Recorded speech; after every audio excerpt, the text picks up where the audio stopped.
Welcome to the Bulwark podcast. I'm Charlie Sykes. I figured we would take a day to look at the media and what's been happening with the media, particularly as Donald Trump continues to ratchet up his threats and his embrace of QAnon. I think you could argue that, and again, stop me if you've heard this before, that Donald Trump is now more dangerous than ever before. And yet it comes at a moment when there are people in the media who say, maybe we shouldn't focus on Donald Trump so much, or maybe we ought to be more even-handed in the way that we deal with Donald Trump. And we don't want to be like anti-Trump or anything like that, as if in fact he poses an existential threat to American democracy. And of course, I am, at least in the back of my mind, thinking about CNN. So who better to talk about this than our guest today, Dylan Byers, founding partner and senior correspondent at Puck.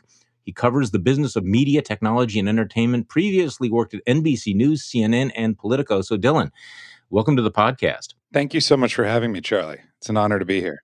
I read your stuff and I always think that, you really know where the bodies are buried in all these places. So it has a very interesting feel to it that only somebody who's worked in the belly of the beast would be able to, have the kinds of perspectives that you bring. So let's talk about your former home at CNN. What is going on at CNN? I'm sorry not to ease into this, but what the hell? Yeah, it's hard, and I think what makes it doubly hard is that there are a lot of people inside the building at CNN who still aren't totally sure what's going on. So I think the most useful thing to do here in terms of understanding that organization is to pull back a little bit and then think about the sort of motivations of the new ownership, which is Warner Brothers Discovery. The sort of way they see CNN. It is one piece in a portfolio that includes a lot of entertainment assets and some sports assets. And it is this news piece that is, look, news is a headache for any media company. It is hard to be in the news business these days without being somewhat politicized, almost no matter what you do, unless you sort of water it down to the most anodyne BBC-esque type product. And so when they think about CNN, what they're thinking is, okay, we are eventually headed for a world in which significantly less people are watching linear television. And that is going to radically change the nature of the business model because it's not going to be as lucrative a business on that side. Because right now, being in cable news is an incredibly lucrative business. So they're preparing for this future in which they're thinking more about selling streaming subscriptions. And the news piece, the CNN piece, is going to be a piece of that. It turns out, as you can probably guess, that Republicans also buy streaming subscriptions. And even MAGA people buy streaming subscriptions. And it does not behoove the ambitions of this large entertainment company to have a once storied news brand known for 24/7 global news coverage be thought of as something that leans too far to the left or is too sort of proudly and sanctimoniously not just anti-Trump but perhaps anti-Republican and something that might leave even right of center anti-Trump Republicans feeling somewhat alienated by some of the rhetoric that they find on CNN. The response to this has been to appoint a new leader and give him the mandate. This is Chris Licht, the CEO and chairman of CNN, and give him the mandate to departisanify, depolarize, detoxify the network. And there's an argument to be made that in these hyper-polarized times that is not such a bad thing, that it is not a bad thing to have CNN be a news network that does not skew too far in one direction or the other. The problem is that the response has been so sort of knee-jerk, sort of crude and reflexive that it has ended up with this very weird situation where you have on-air talent sort of overcompensating in an attempt to please the boss and figure out where they stand. And it has created this sort of very weird and strange programming, as well as this sort of culture of fear and anxiety among all but the sort of top tier level of talent who know where they stand in the eyes of the new boss. I take your point that there's obviously a case to be made for depolarizing the news coverage, but I wonder whether that reflects the market conditions right now. And by that, I mean, it seems like a huge portion of the viewing, listening audience wants the safe space. That if you are a conservative Republican, you want Fox or something even pure like Newsmax or OAN. If you are a progressive, you want MSNBC. And that CNN's problem has always been sort of that it's, not too hot, not too cold, and therefore kind of, to mix my metaphors, to fall between the stools, to Yes. neither satisfy conservatives nor liberals. And as a result, even though it continues to make lots of money, in ratings, it has been lagging considerably behind. There's that dynamic as well, right? Is that the audience itself is polarized, and it wants polarized coverage. That's right. But I think that David Zaslav and Chris Licht are pretty clear-eyed about the total addressable market of people who are going to watch cable news on any given, let's call it Tuesday night or Wednesday afternoon. That is not a very big audience to begin with. When the ratings really surge for CNN, and this has been true for the entirety of its history, is when a crisis happens. And that can be a riot in the Capitol, it can be a war in Ukraine, it can be September 11, it can be the death of the Queen. And those are the moments when people still, despite everything that's happened during the Trump era, people still flock to CNN. Mhm. For the past 9 years under Jeff Zucker, he tried to do all of these things with the daily programming to boost the ratings. I think the theory of the case for the new leadership is we don't need to be fighting over, a matter of like tens or hundreds of thousands of additional viewers, because we're going to continue to reap the revenue that comes from just having a popular cable network that people think they need to have in their cable bundle. Let's position this as what they refer to as a reputational asset, as something that Hmm. is respected and liked, so that we don't diminish the power of the CNN brand by having it be too heavily associated with one side or the other of the political spectrum. But if you're among the crowd, I think you and I included, who pays attention to what happens on cable news, then these hard turns feel sort of very jarring to witness.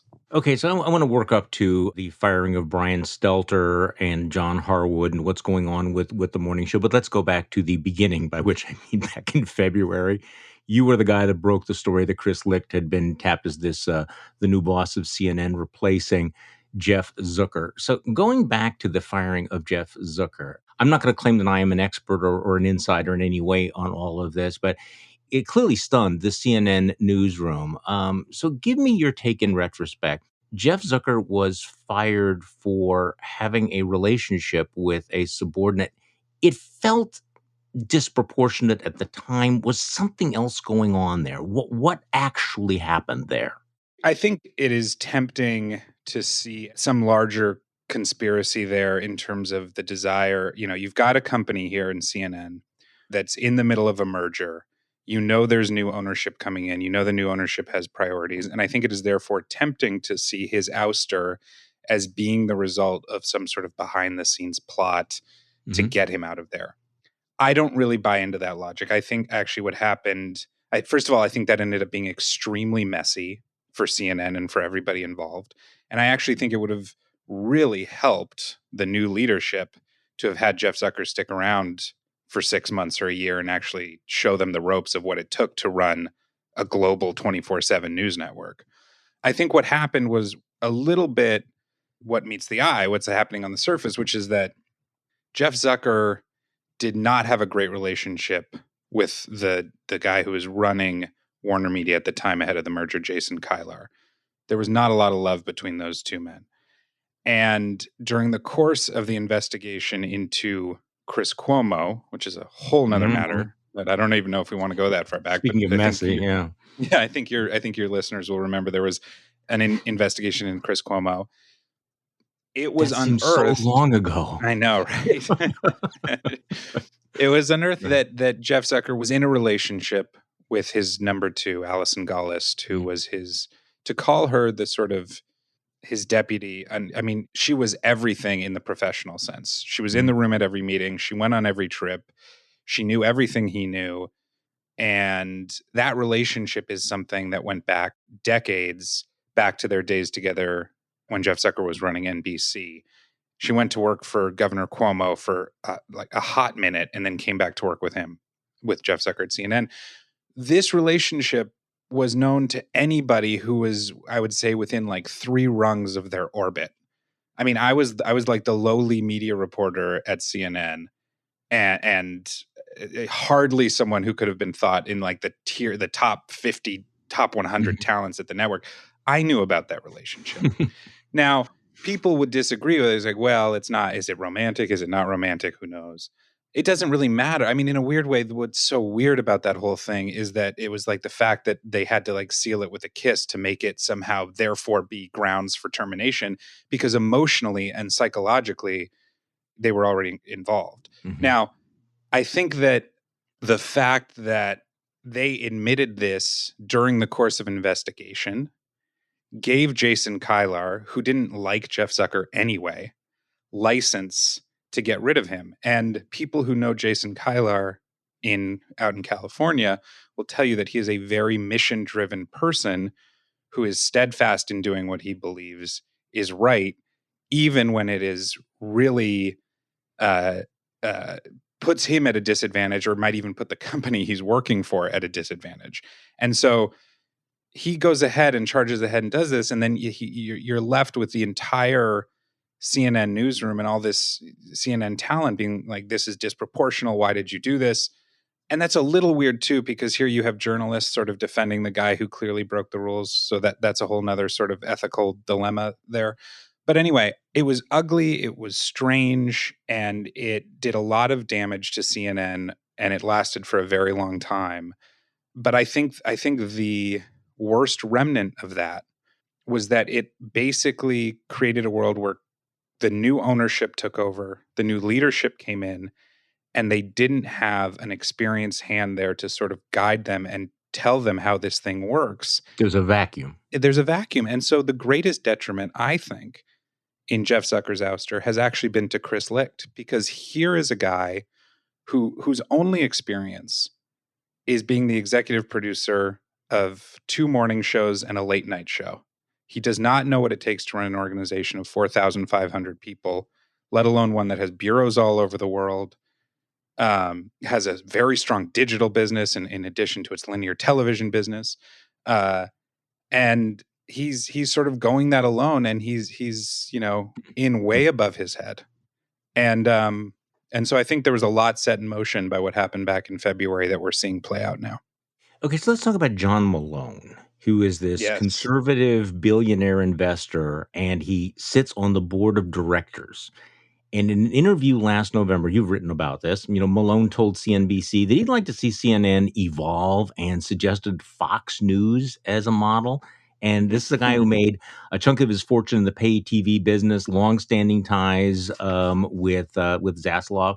So back in July, you reported that Lick seemed to be pursuing this strategy. So I guess for a lot of people at CNN and on the outside, they look at Malone and they say, well, how much clout did he have? In this vacuum you've described, how much influence does he have now in what happened later, which we're going to get to in a moment? Personally, I'm not a religious person, but every time I think about that Malone interview, I think, there must be these sort of like prophetic texts that people go back to, and sort of everything that has come to pass. The kernel was that prophetic text. And that CNBC interview was that. If you watched that interview in November, you could have understood completely what Warner Brothers Discovery was going to do with CNBC. Really? Yeah. And John Malone is an extremely powerful person in the David Zaslav Discovery orbit. He was far and away the most powerful shareholder at Discovery.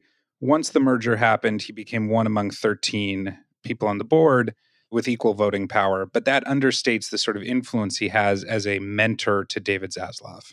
And so what John Malone says publicly is very significant and is very important. This is not to suggest that David Zaslav is not making his own decisions, is not an incredibly capable leader.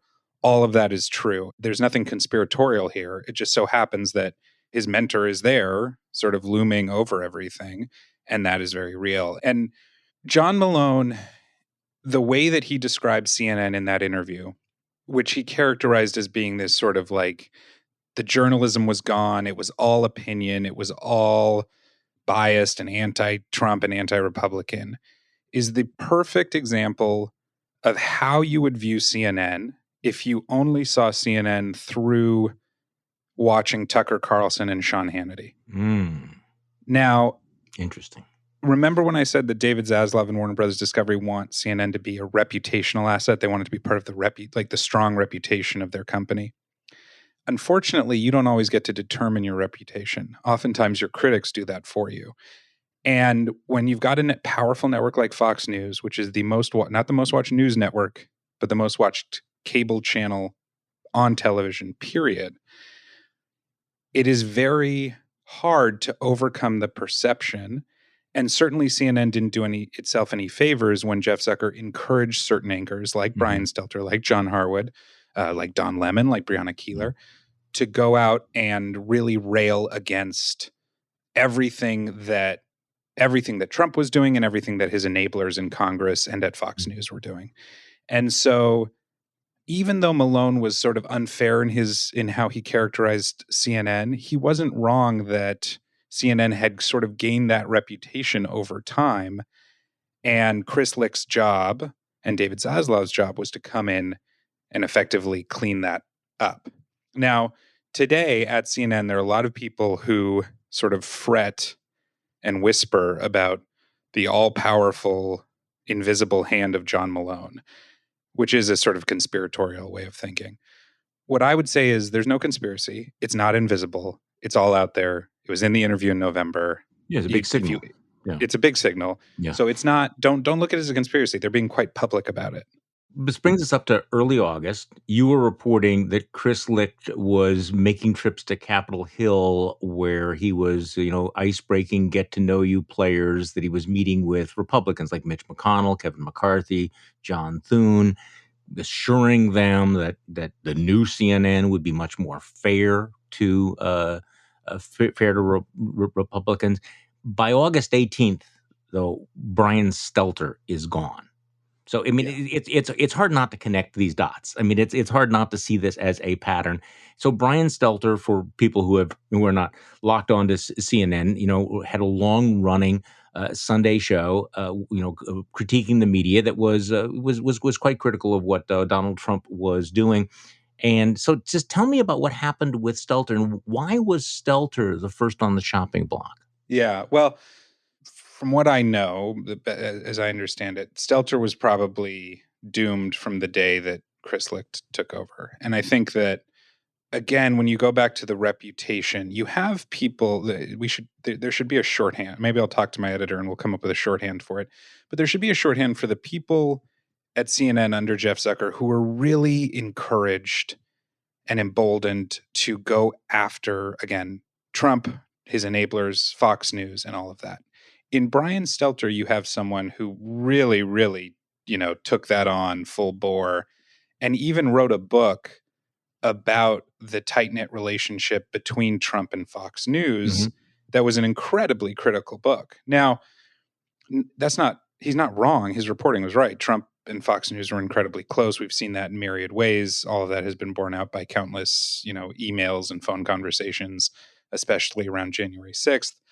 But he developed a sort of persona that was based not on doing just the facts, ma'am, journalism, here's the news, but on really being an advocate for, sort of a staunch critic of Fox News and Trump and an advocate for the importance of freedom of the press and all these things. That is like a perfect example of the kind of thing that Chris Licht does not want at his new CNN. And by getting rid of Brian Stelter and really sort of as a sacrificial lamb on the altar, because it's not like he came in and said, and here's what we're replacing his show with. He was just like, this is gone. And then he sort of hung out there for the full week of headlines. Which was interesting that they did that.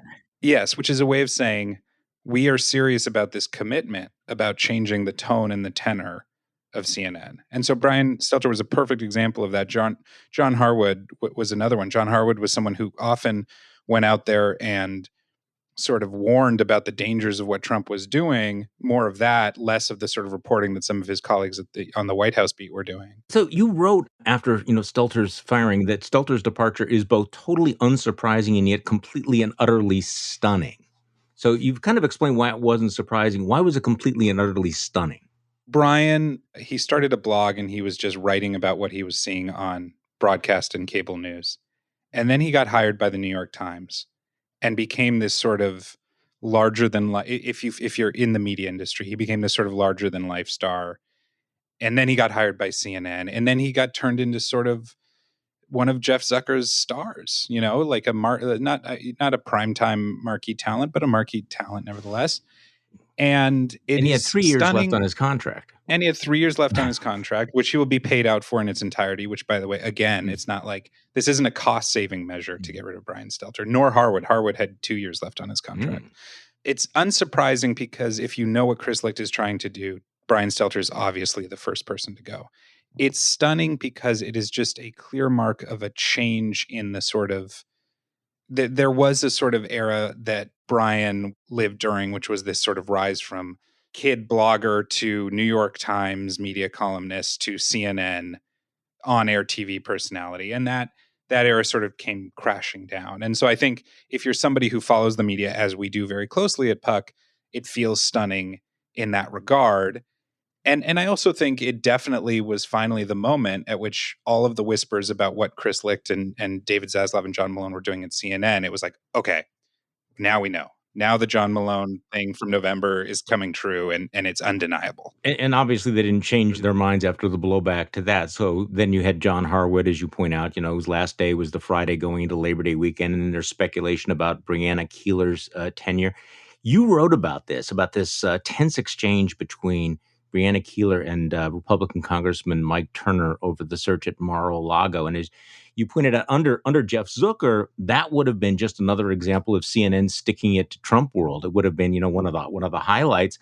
Under Chris Licht, there's questions about, hey, you were too aggressive, you went too far, and you heard rumors that Licht was displeased about that. And then Biden gives his speech in Philadelphia, and Keeler takes to Twitter to condemn Biden for using uniformed Marines as part of his backdrop. So, what's going on there? What's happening? That is the culture at CNN right now. Look, Don Lemon is a perfect example. There was a moment after Chris Licht took over that Don Lemon criticized Biden. And everyone sort of wondered, is he doing this to please the boss? Is he trying to show the boss that he knows how to walk the line? Now, if you go back 6 months before Chris Licht took over, there are multiple clips of Don Lemon criticizing Biden as well. But in this context, when everyone is sort of fearful about what's going on and trying to get in line with the new boss, everything is sort of second guessed, and everyone's sort of watching over their shoulder and even second guessing the decisions they're making. And that, I would argue, is not terribly conducive to great journalism. I think that what Chris Licht would say is, we are not trying to go easy on Republicans. We are just trying to be equal opportunity in terms of how we question lawmakers and people on all sides of the political aisle. And we are trying to represent the broad swath and the nuances of American political opinion so that people feel like this is a welcome platform for all different kinds of views and open debate. And that's true. But at the ground level, again, there's just a lot of second guessing going on, and there's a lot of trying to figure out how to get in line with what this looks like. And it doesn't, the end result is something on television that can often feel sort of stilted and awkward. Okay, so we're spending a lot of time on CNN, but I just wanted to keep talking about, some of the things that are happening because there's obviously different perspectives. So Don Lemon moved from late night to the morning show. You had an interesting take on that, noting that, historically, moving out of prime time was considered a demotion, but with linear television, as you describe it, in decline, prime time's not the end all be all. So is Don Lemon being demoted? How do you read that move? Because a lot of people were speculating after Stelter and Harwood that Don Lemon might be next, and yet there he's going to be, with your breakfast and your morning coffee. So is he demoted or not? Well, I think this is not a satisfying answer, but I think both things can be true. And here I do think it's a little more nuanced. I think Chris Licht actually likes Don Lemon. I think Don Mm. Lemon is a very charismatic and charming on-air personality who has grown pretty stale in prime time.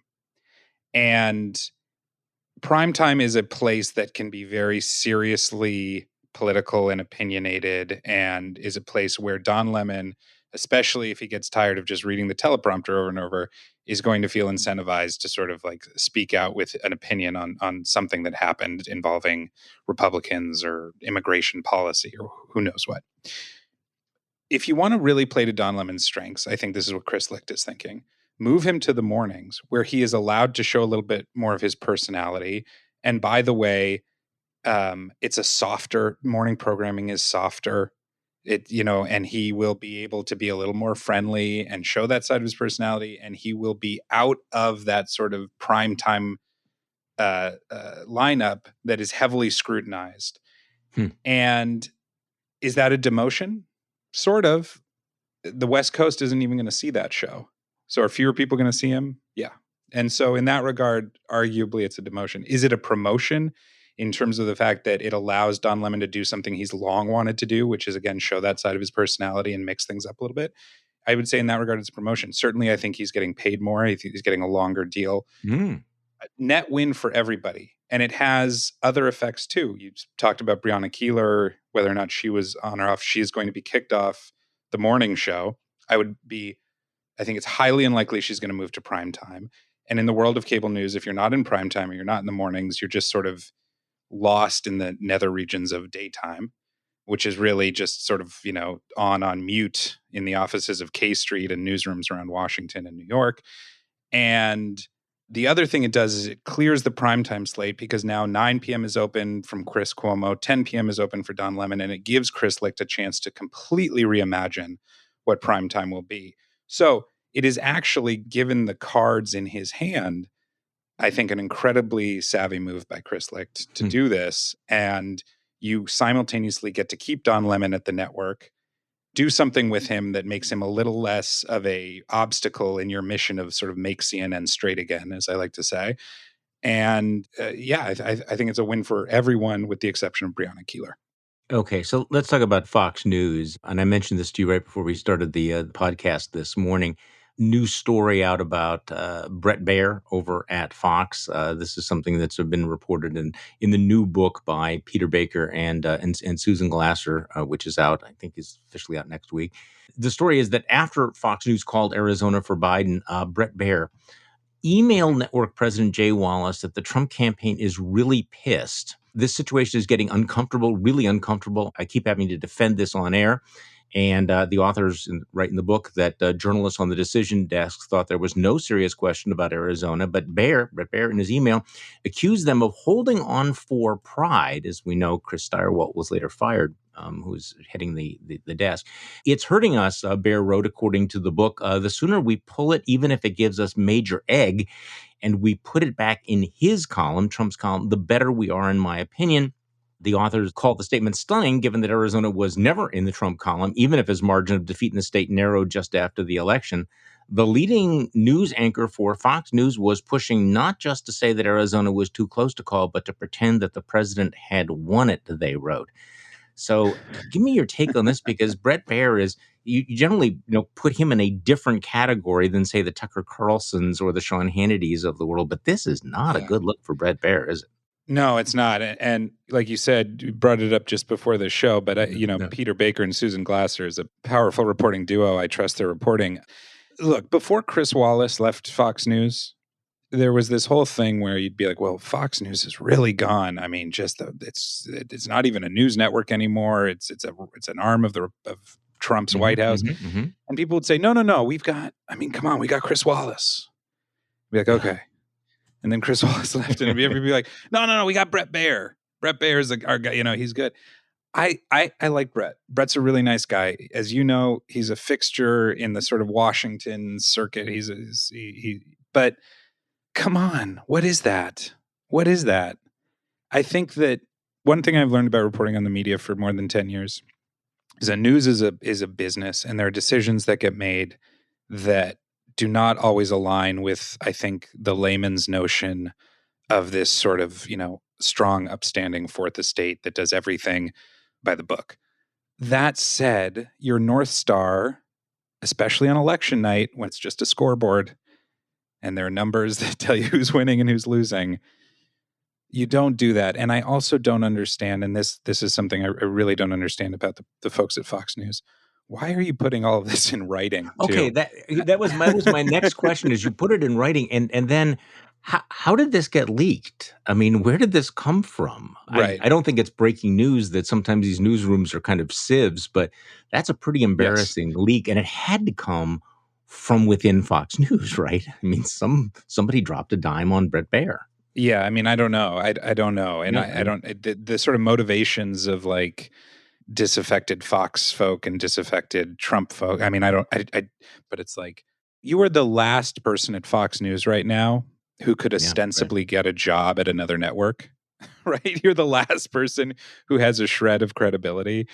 That is just a very bad look. And what did you think? When he says the thing about we might get a lot of egg on our face for it. Well, here's the egg on your face. And this Yeah, is not egg on your face for a news cycle. This this is big. undercuts your entire journalistic reputation. Okay, so let's set cable news aside.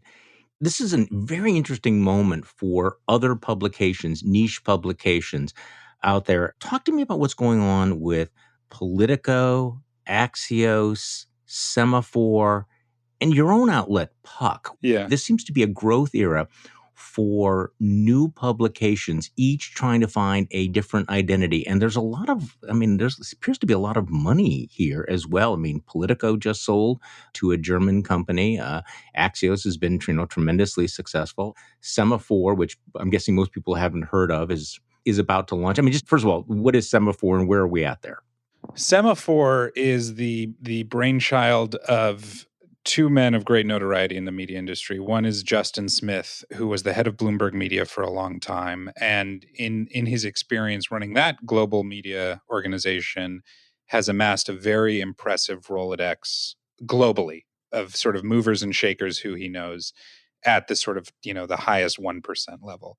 Ben Smith is the one-time great Politico blogger turned editor in chief of BuzzFeed News when BuzzFeed News was really a thing back around the 2012 election, turned New York Times media columnist and did I think an impeccable job there for a little over a year. Now turned the co-founder of Semaphore. What Semaphore is, Semaphore will launch next month, is very different from what Semaphore said it was going to be, which is sort of, I think, the problem for them. But what Semaphore will be is a news publication built around individual authors and their newsletters. And so they have a handful of political reporters, they've got a business reporter, they've got a tech reporter, and they have a reporter who covers Africa. And if you're wondering why is there also a reporter who covers Africa, it's useful to know what Semaphore said it was going to be back when these guys first announced it, which was it is going to be this huge global news organization to rival the likes of the New York Times and Bloomberg, and it is going to best everyone and create a better product than anyone else has out there with bureaus in regions all around the world.